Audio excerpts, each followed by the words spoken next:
Aksi pencurian di kedai kopi di Jalan Bontolempangan, Kota Makassar, Sulawesi Selatan. Pelaku yang datang dengan mengendarai sepeda motor langsung masuk ke dalam kedai. Melihat kondisi kedai yang sepi, pelaku akhirnya menggasak uang ratusan ribu rupiah yang berada di dalam mesin kasir.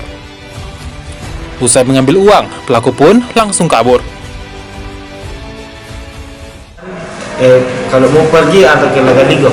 Ya, terus dia masuk di ini nggak terkunci memang Iya, pintu. dalam keadaan saya terkunci. Masuk langsung.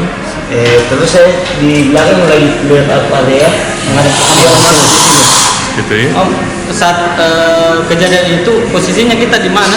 Lagi di belakang lihat ada ya. Oh, benar. Waktunya di sini mulai lari, mulai di situ kelihatan kalau memang pencuri karena dia mulai simpan uang di sakunya. Oh, dia terus kita buru ya? Dia sebelum dia motornya sudah nyala, langsung disetelkan saja. Kasus pencurian ini sudah dilaporkan ke pihak kepolisian sektor Ujung Pandang dan tengah dalam penyelidikan.